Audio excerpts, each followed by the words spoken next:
adik-adik dan penonton sekalian, berjumpa lagi dengan kami di Bia Online Kristus Raja. Perkenalkan, saya Kak Rio dan Kak Agatha. Kami di sini menemani adik-adik dan penonton sekalian di hari Minggu biasa ke-15. Nah, sebelumnya mari kita memuji Tuhan. Kita lagu yang pertama, Kak. Kita bersyukur karena kita sudah diberkati oleh Tuhan.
Lebih semangat lagi, kita tepuk semangat dulu ya. Oke, tepuk semangat. Tepuk semangat.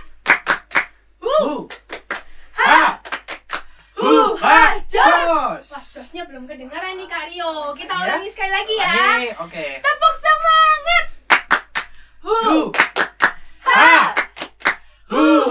Jos. Anak Tuhan sudah jos semua. Nah, adik-adik, tadi kan kita sudah diberkati, kita sudah dikasih contoh untuk burung pipit yang sudah diberkati oleh Tuhan. Nah, sekarang kita mau tahu Kak Rio, siapa lagi yang diberkati? Semuanya diberkati, Kak. Dari kakek-kakek, nenek-nenek, tante-tante, om diberkati juga. Oke, sip. Lagu kedua ini kita akan semakin diberkati. Yuk adik-adik, kita bernyanyi bersama. Mari.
Sebelumnya, mari kita berdoa.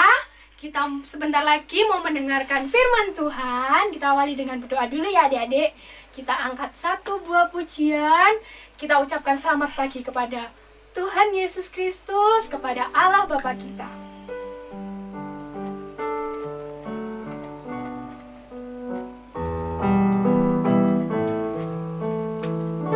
Bersikap doa adik-adik sekalian. Selamat pagi Bapa, selamat pagi Yesus, selamat pagi Roh Kudus. Terima kasih atas anugerah-Mu, semalam tak berlalu.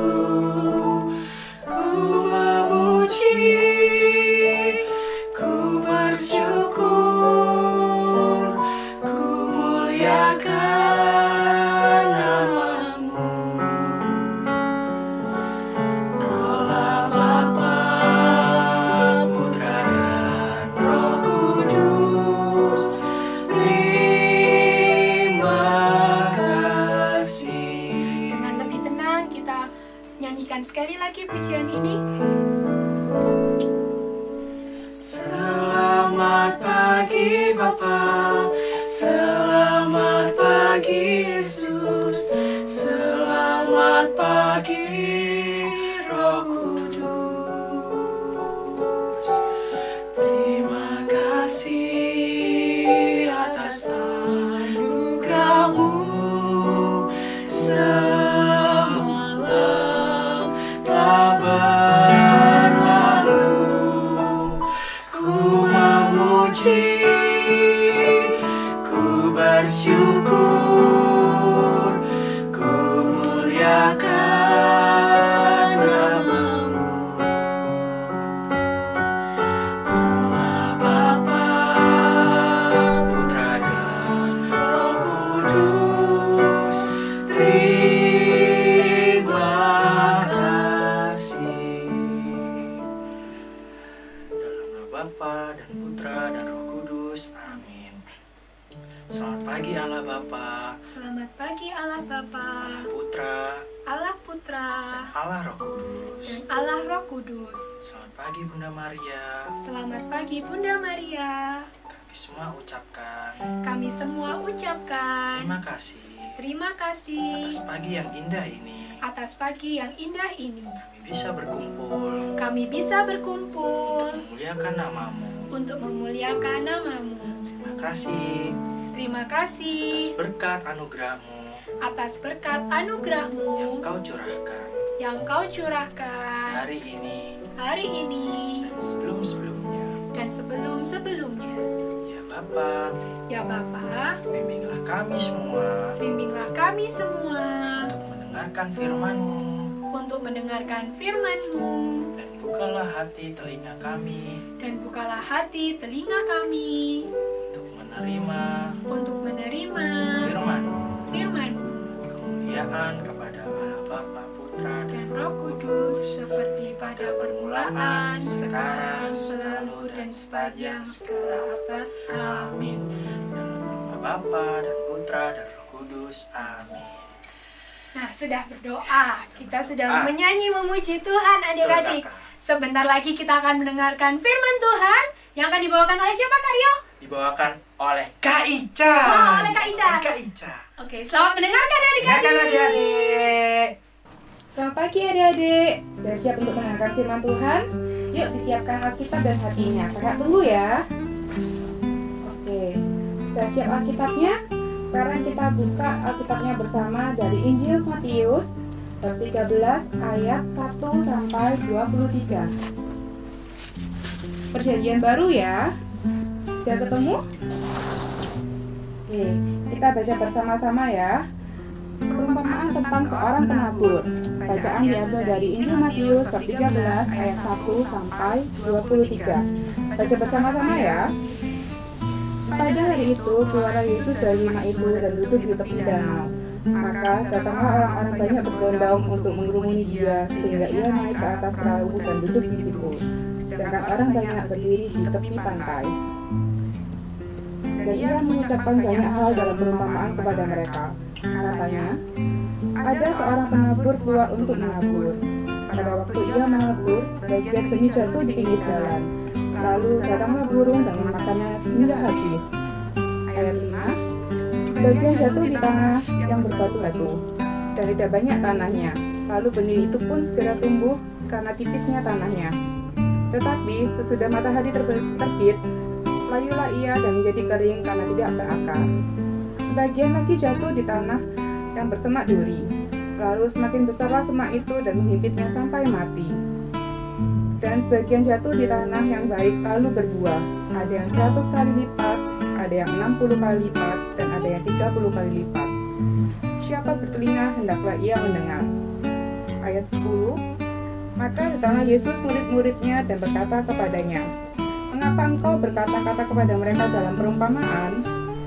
Jawab Yesus, kepadaku diberikan karunia untuk mengetahui rahasia kerajaan sorga, tetapi kepada mereka tidak. Karena siapa yang mempunyai kepadanya akan diberi, sehingga ia akan berkelimpahan. Tetapi siapa yang tidak mempunyai, apapun yang ada padanya akan diambil daripadanya. Ayat 13, itulah sebabnya aku berkata-kata dalam perumpamaan kepada mereka. Karena sekalipun melihat, mereka tidak melihat, dan sekalipun mendengar, mereka tidak mendengar dan tidak mengerti. Maka pada mereka genaplah nubuat Yesaya yang berbunyi, kamu akan mendengar dan mendengar, namun tidak mengerti. Kamu akan melihat dan melihat, namun tidak menangkap. Sebab hati bangsa ini telah menebal, dan telinganya berat mendengar, dan matanya melekat tertutup. Sehingga jangan mereka melihat dengan matanya, dan mendengar dengan telinganya, dan mengerti dengan hatinya, lalu berbalik, sehingga aku menyembuhkan mereka. Tetapi berbahagialah matamu karena melihat, dan telingamu karena mendengar. Sebab aku berkata kepadamu, sesungguhnya banyak nabi dan orang benar ingin melihat apa yang kamu lihat tetapi tidak melihatnya, dan ingin mendengar apa yang kamu dengar tetapi tidak mendengarnya. Karena itu, dengarlah arti perumpamaan penabur itu. Ayat 19, kepada setiap orang yang mendengarkan firman tentang kerajaan surga tetapi tidak mengerti, datanglah si jahat dan merampas apa yang ditabur dalam hati orang itu. Itulah benih yang ditabur di pinggir jalan. Benih yang ditabur di tanah yang berbatu ialah orang yang mendengar firman Tuhan dan dengan segera menerimanya dengan gembira. Tetapi ia tidak berakar dan hanya tahan sebentar saja. Apabila datang penindasan dan penganiayaan karena firman itu, orang itu pun segera murtad. Ayat 22, yang ditabur di tengah semak-semak ialah orang yang mendengarkan firman Tuhan itu. Lalu kekhawatiran di dunia dan tipu daya kekayaan mengimpit firman itu sehingga ia tidak berbuah. Yang ditabur di tanah yang baik ialah orang yang mendengar firman itu dan mengerti. Dan karena itu ia akan berbuah. Ada yang 100 kali lipat, ada yang 60 kali lipat, dan ada yang 30 kali lipat. Demikianlah Injil Tuhan, terpujilah Kristus. Nah, adik-adik, setelah mendengarkan firman Tuhan tadi, kira-kira tentang perumpamaan seorang penabur. Tadi ada 4 jenis tanah untuk yang ditabur oleh penabur itu. Apa aja ya? Nah, kakak siapkan gambarnya ya. Tara! Ini adalah benih-benih yang diumpamakan sebagai firman Tuhan. Sedangkan tanah ini adalah sikap dan hati kita terhadap firman Tuhan. Yang pertama adalah benih yang jatuh di pinggir jalan. Jadi firman Tuhan itu hanya jatuh, tapi kita tidak mau mendengarkannya. Sehingga pada saat iblis datang, langsung firman ini diambil dan firman itu hilang. Kita tidak mendapatkan apa yang hendak Tuhan sampaikan ke kita. Sedangkan perumpamaan yang kedua adalah benih yang jatuh di tanah yang berbatu. Dia akan dengan cepat tumbuh, namun karena tanahnya tipis, pada saat akarnya mau tumbuh lebih besar lagi, ia akan layu karena tidak bisa terserap sampai ke dalam. Ini sama halnya seperti kalau kita itu mau mendengarkan firman Tuhan. Di sekolah minggu datang ke sekolah minggu mendengarkan firman Tuhan. Tetapi adik-adik, kita tidak fokus mendengarkannya hanya sambil lalu, sehingga apa yang disampaikan Tuhan hanya mampir sebentar kemudian langsung hilang lagi. Sedangkan yang ketiga adalah benih yang ditabur di tanah yang bersemak. Benih itu akan tumbuh bersama-sama dengan dan mati karena semak-semak duri yang menusuk-nusuk benih itu. Itu ibaratnya adalah seperti kita yang mau mendengarkan firman Tuhan dan kita sudah siap untuk melakukannya, tapi karena lingkungan kita seperti misalnya teman masih sering mengajak berbohong, kemudian menyontek dan sebagainya, kita masih suka ikut-ikutan dengan teman-teman sekitar kita, sehingga kita akhirnya kalah lagi dan akhirnya matilah firman Tuhan itu menjadi layu. Yang terakhir adalah firman Tuhan yang jatuh di tanah yang subur, di mana kita mau menyiapkan hati kita, mau menyiapkan telinga kita, dan mau sungguh-sungguh untuk melakukan apa yang Tuhan firmankan. Nah, pada saat hati kita seperti itu, dengan doa setiap hari, baca kitab suci dan dekat dengan Tuhan, maka firman Tuhan yang jatuh di hati kita akan tumbuh dengan akar yang kuat dan tumbuh ke atas hingga berbuah berkali-kali lipat, sehingga kita menjadi orang yang diberkati dan memberkati orang lain. Nah, adik-adik, setelah mendengarkan perumpamaan tentang penabur ini, siapa yang mau menjadi benih pertama? Tentu nggak ada ya. Kita semua berharap untuk menjadi benih yang keempat. Nah, bisa ya adik-adik untuk selalu menjadi benih yang siap bertumbuh dan berbuah berkali-kali lipat untuk menyenangkan hati Tuhan. Oke, sebentar lagi kita masuk ayat hafalan ya. Untuk ayat hafalan, kita buka Alkitabnya lagi ya. Buka Injil Matius bab 13 ayat 16. Oke, ayat hafalannya cuma pendek, ikutin kakak ya. Injil Matius bab 13 ayat 16. Tetapi berbahagialah matamu karena melihat dan telingamu karena mendengar. Ulangi sekali lagi ya. Matius bab 13 ayat 16. Tetapi berbahagialah matamu karena melihat dan telingamu karena mendengar. Nah, adik-adik, ayat hafalan kita sudah selesai. Sudah siap untuk aktivitas? Yuk kita panggil Kak Agatha untuk mulai aktivitasnya. Kak Agatha. Halo adik-adik, jumpa lagi dengan Kak Agatha. Nah, sekarang kita aktivitas bersama ya. Tadi kita sudah mendengarkan firman dari Kak Ica, bukan? Kita diminta untuk mencintai sesama kita, khususnya kita juga bisa mencintai lingkungan di sekitar kita. Salah satunya tanaman-tanaman kita. Nah, adik-adik diminta untuk membuat video pada saat merawat tanaman di sekitar kalian. Kalau kalian punya pohon, punya tanaman yang kecil-kecil, kalian bisa menyirami, lalu minta tolong mama dan papa untuk memvideonya. Nah, adik-adik jangan lupa ya, setelah di video kalian upload, lalu tag @pihak-kr dan juga @komsos_kr. Jangan lupa nanti akan kakak pilih 2 video terbaik yang akan kami berikan hadiah untuk adik-adik. Jangan lupa ya. Adik-adik, Bia Online hari ini sudah selesai. Oh iya, kakak mau ingetin, untuk aktivitasnya diupload paling lambat tanggal 17 Juli ya. Nanti akan dipilih 2 yang terbaik, akan kakak kirimin hadiah. Nah, sekarang sebelum kita mengakhiri Bia Online hari ini, mari kita berdoa dulu. Dilipat tangannya, kita pejamkan mata. Kita siapkan hati untuk berdoa. Dalam nama Bapa dan Putra dan Roh Kudus. Amin. Terima kasih Tuhan. Terima kasih Tuhan buat berkat-Mu, sehingga kami boleh mengikuti Bia Online minggu ini. Ajari kami Tuhan untuk menyiapkan hati menjadi tanah yang subur, bisa memahami firman-Mu dan melakukannya setiap hari. Ajari kami untuk menjadi berkat bagi orang-orang di sekeliling kami, dan menyenangkan hati-Mu. Amin. Kemuliaan kepada Bapa dan Putra dan Roh Kudus, seperti pada permulaan, sekarang, selalu, dan sepanjang segala abad. Amin. Dalam nama Bapa dan Putra dan Roh Kudus. Amin. Bia Online hari ini sudah selesai. Tapi jangan lupa like and comment, subscribe, dan nyalain lonceng pemberitahuan di bawah sini. Bia hari ini sudah selesai. Sampai jumpa minggu depan. Tuhan memberkati. Dadah.